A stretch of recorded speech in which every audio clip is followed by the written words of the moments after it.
Hi, in this video I'm going to have a first look at the new game, Kingdom Maker. It was, I think, officially released last month in June 2022, but yeah, I think there's already been kind of like a beta version out there for quite some time, so some people might have already played it. If you're familiar with my channel, you probably know that I play a lot of these kind of games. With these kind of games, I mean this massive multiplayer online role-playing strategy games. I've been playing King of Avalon for a very long time. But yeah, and definitely there is some overlap of the games I've looked at before. I think I haven't checked. It might be the same maker or same, using a lot of similarities from actually a completely different game in a completely different setting, Star Trek Fleet Command.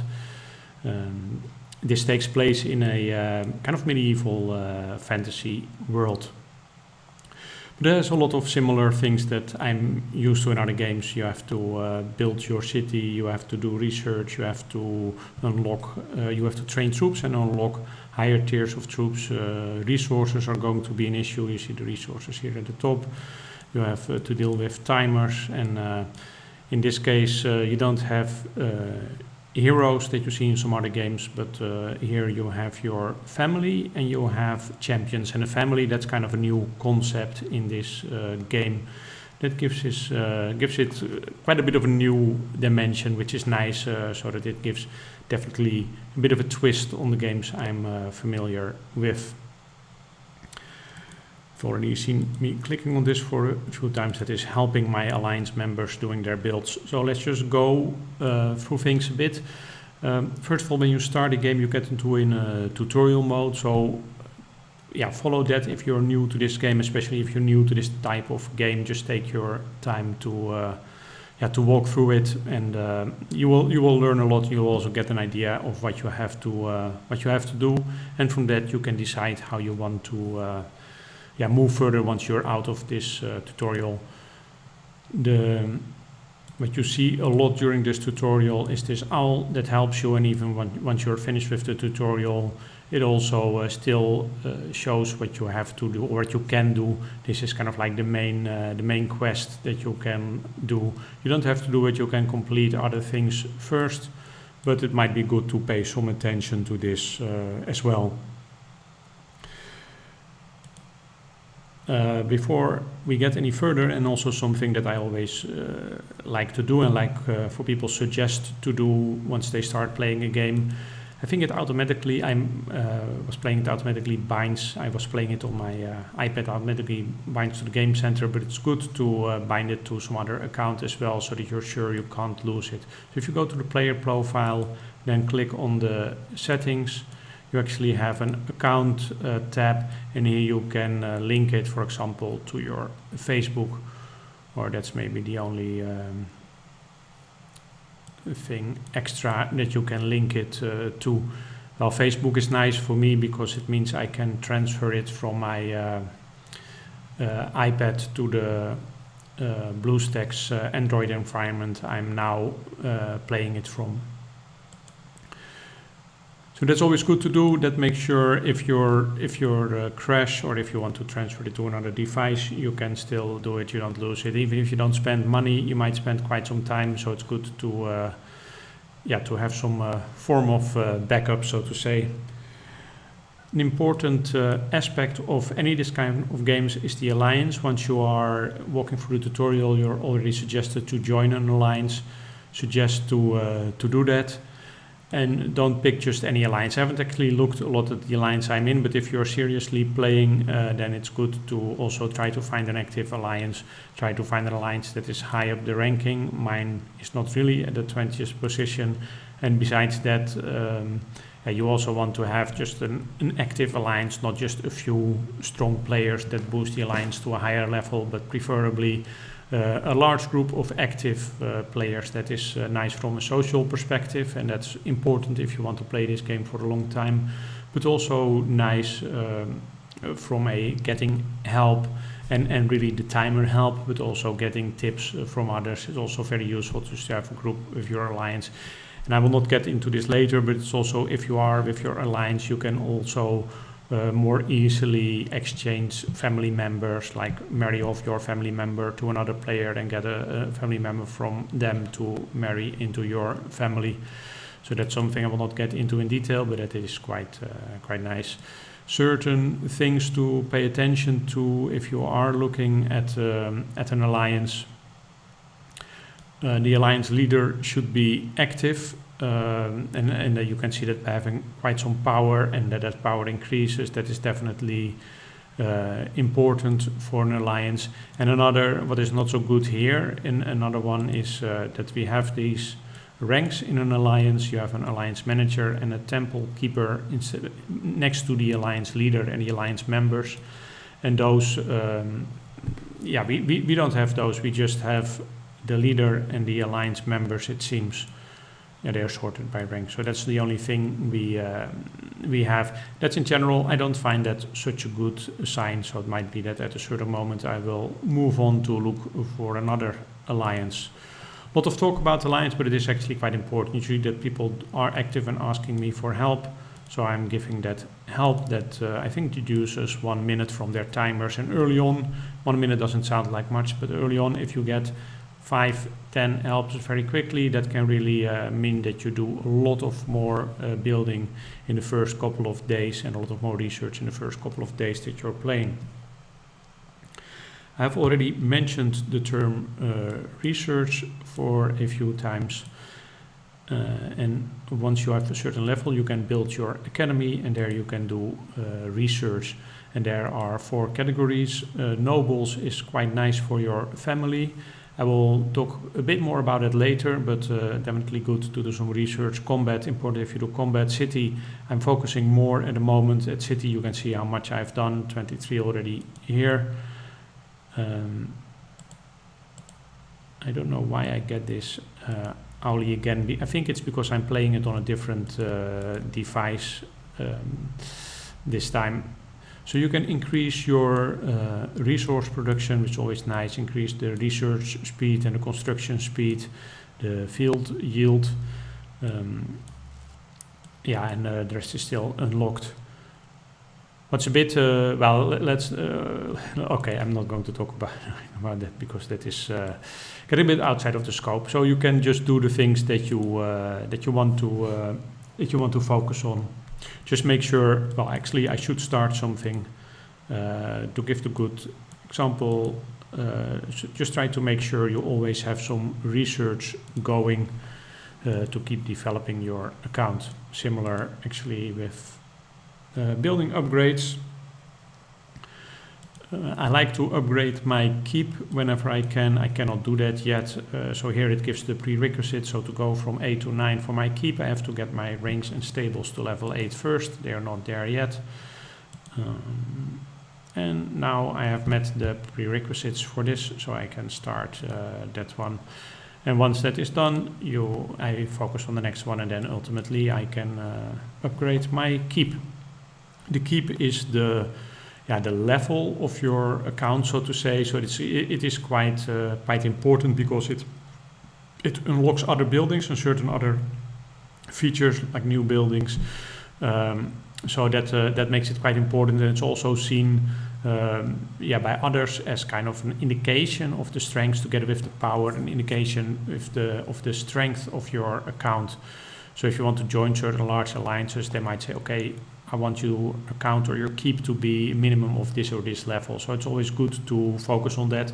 You will find in this game that you have to meet a lot of prerequisites in other buildings, and those buildings have other prerequisites. So in the end, if you just focus on the keep, you will still upgrade a lot of your other buildings as well.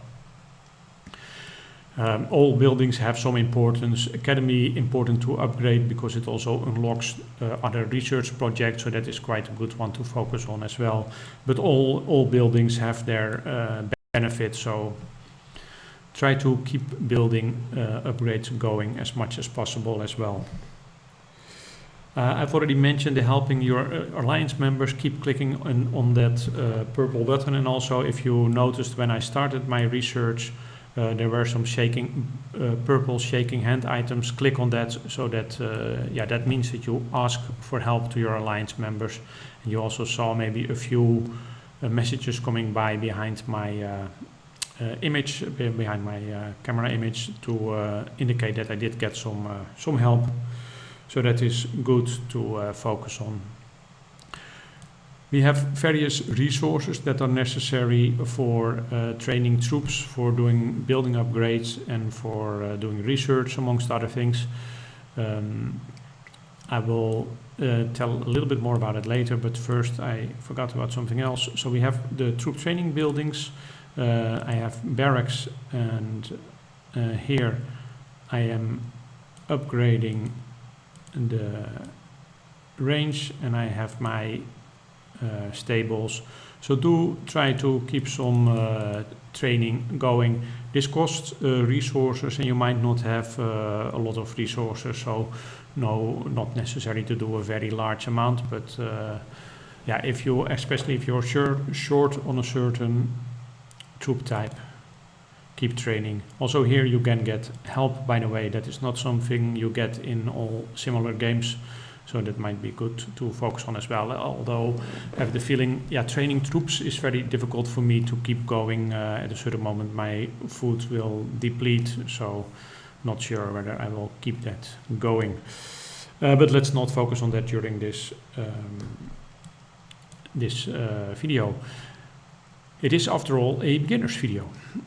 So we have the food, wood, stone, and silver and gold as resources. We have the population as well, who are required.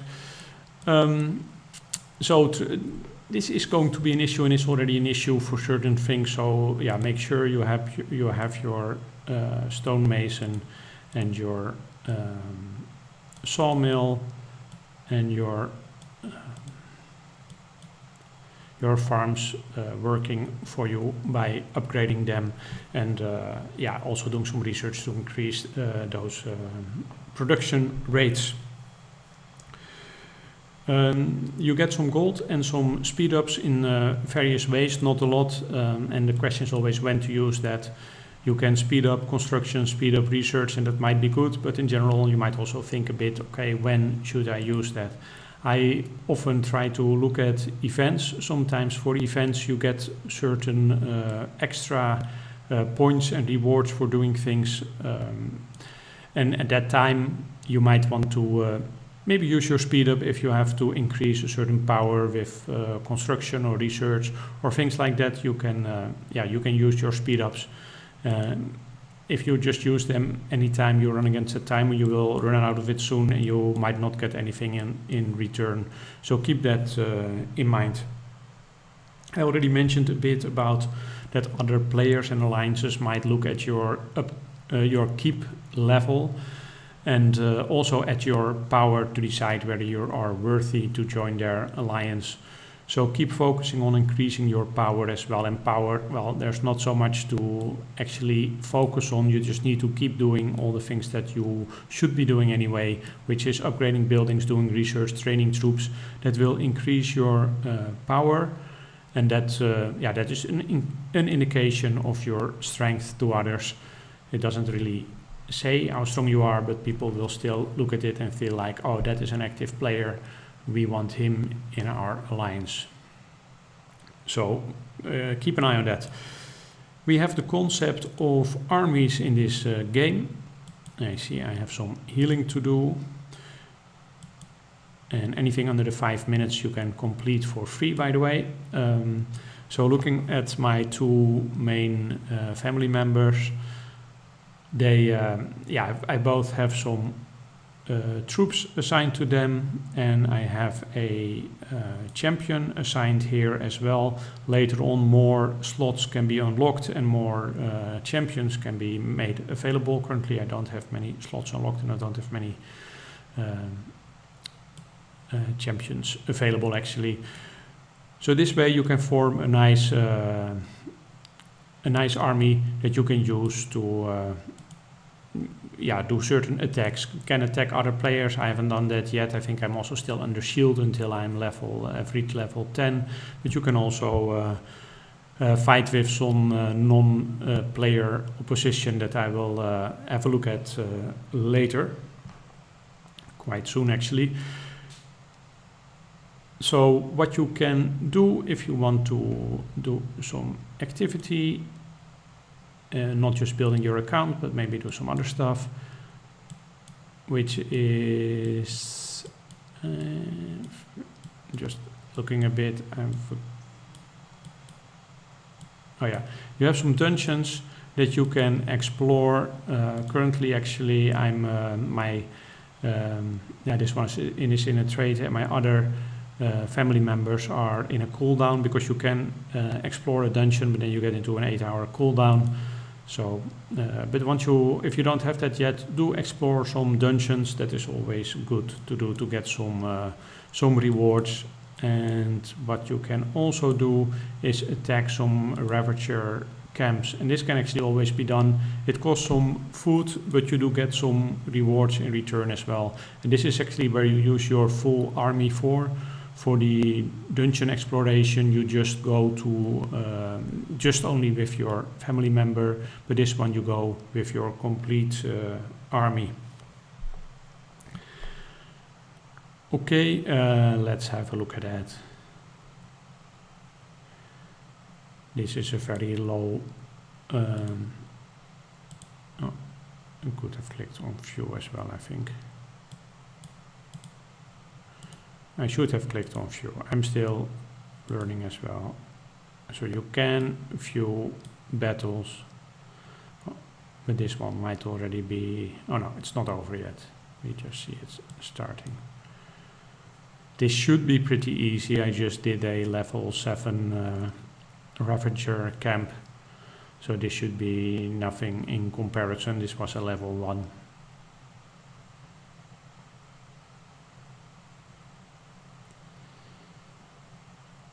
So that is done, and that gives some rewards. We actually get more back from it than we got, so it's always nice.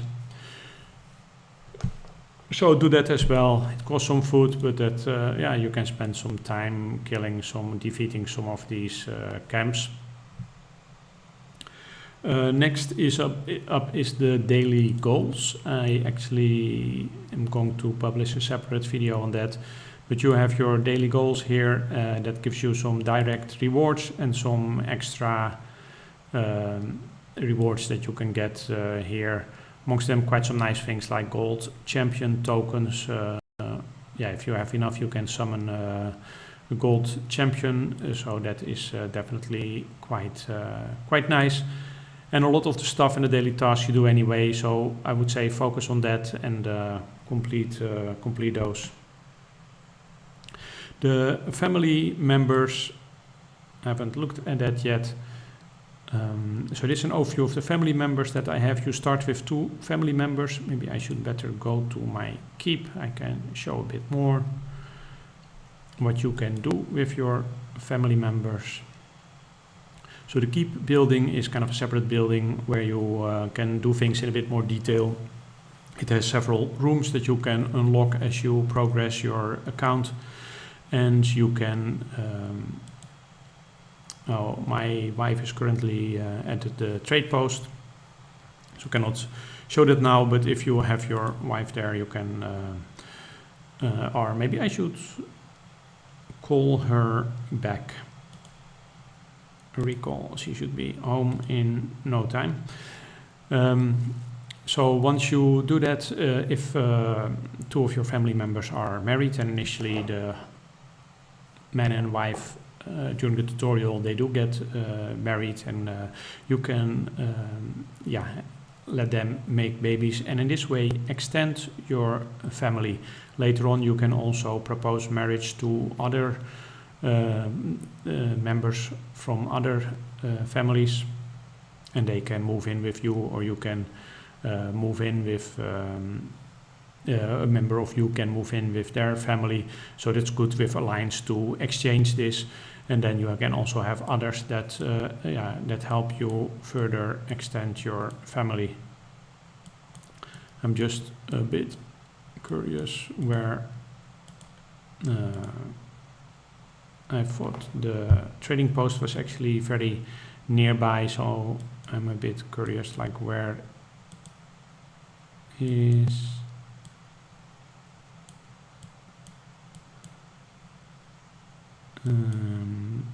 shouldn't I'm a bit at a loss, sorry. Oh yeah, here, but I'm missing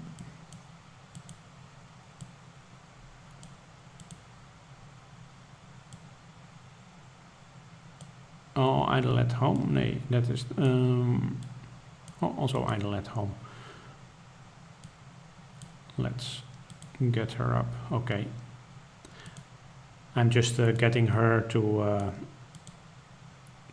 go to the same room. That actually boosts some like construction speed or research speed or resource production depending on the room you're in. So you can greet each other, and then you have the option that is luckily a success. I don't know what influences this percentage, but that went down. It's not 100. You could also just go for the married boink right away, but that is not something that I did. Not sure if this is some bug or whether, oh no, well, it seems we successfully made another baby, extended that to our family, and actually so we have some time to maturity. You have to keep doing this noble research in the academy to explore new roles and increase the amount you can have of each member of the family. Okay, well, this is getting a bit long about the family members, but it is quite a nice concept compared to, it's really an addition to other games. So if you keep extending your family, you can occupy more rooms, get more boosts, so that is quite nice. And all the different roles that they can have also give you certain boost, and maybe one of the family members you can use to lead your armies, the other to do trades, and so on and so on. So that it's quite nice to develop that further, and it really gives quite a nice extra dimension. I'm probably going to make some more specific videos about that later on. So I think we have more or less gotten through all the basic stuff of the game. So if we go through a checklist, you can, when you start a game, you can look at the events here, you can attack some ravagers, you can do some research, do some building upgrades, train some troops. You can explore the dungeons, you can start claim the complete rewards from the daily goals, as we have seen. You can claim completed quests from the quest menu. I haven't looked a lot at it yet, but these quests, as I mentioned, the top one is the main quest, but there are other ones as well that you can do, and once you completed them, some new one will pop up that you can do or claim rewards for if you have already done them. And this is just a starter. There are many things, and I plan to play this game for a while and make some more videos as I get a better handle of the different aspects of the game. I hope this beginner's guide has been useful. If you have any comments or any questions, that is always much appreciated, and thanks for watching this video.